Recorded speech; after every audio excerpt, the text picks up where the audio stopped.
firstly, sorry that you lost the Olympics to us. Look, I personally, since the amazing Raygun breakdancing saga, I identify as a Kiwi, so I'm with you.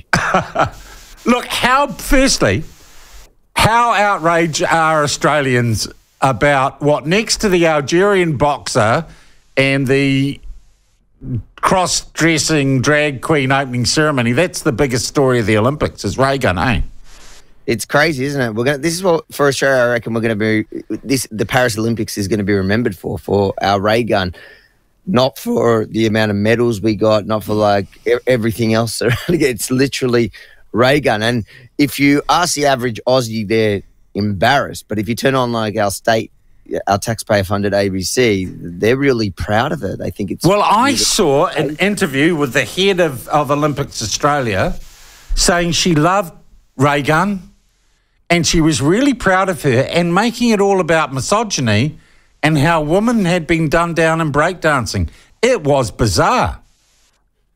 The whole story is bizarre. Think about it. You're telling me that that's the best we had to offer in breakdancing. Look, I'm no breakdancing expert, but I've hung out outside on the streets at times and I've seen little kids, little girls even, so this is not about gender. Yeah. I've seen little girls, 10-year-old girls breakdance better than that on the street for fun. So the idea that she qualified for the Olympics, got in there and then did that, whatever that was. Got 0 points. 0 points. 0 points and then becoming the mockery of the world, but somehow that's men's fault. But then, like, look at a PhD as well. This person is not serious in general. Everything about this person. Okay, this is what I want to get to because we're seeing so much. I'm seeing so much on X and elsewhere, so many claims. I just want to work through them. Okay. Did she found the Australian Breakdancing Federation? It's funny because yesterday I was looking at doing the story on exactly that, and I was trying to get to the bottom of how this happened. Yep. And on X, there's a lot, but it has been, a bunch of it has been debunked. Yeah.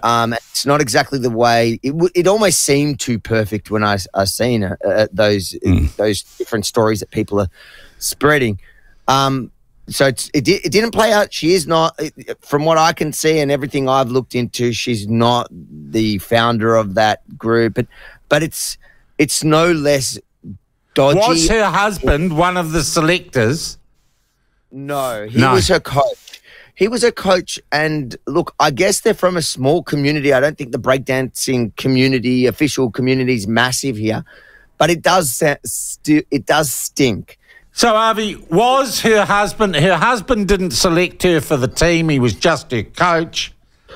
But is the whole thing some sort of satirical piss take, to if you'll pardon the expression, from an academic? It certainly seems that way. She, like I was saying, hanging out at night, I've seen kids on the street do better, little girls doing better. So this is not about gender. This is literally anybody with two eyes could see that whatever she was doing there was not something of an expert. It was child play, and it was embarrassing at that. And when you look at an academic history as well, the whole thing is something of a joke. This is somebody that hasn't had to face reality until now. So she's a grifter. She's a kind of woke grifter. A totally white grifter that's gotten away with it for so many years until a broader public. The breakdancing scene here is very small. And we know what the university scene is like. Reality is not their priority. Yeah. So she's never actually been in a situation where more than a few people who fall for whatever she's selling are there to watch on. And I think she is a great example of the woke left today and when they meet reality. Yeah. And that's what you get. It could have been worse, though, Avi. She could have been a bloke pretending to be a Sheila, pretending to break dance. That's true. I'm going to take my wins. At least we didn't do that. Yeah. How did that go down in Aussie? The boxer. Yeah. I think most people, like most places, XX was trending. And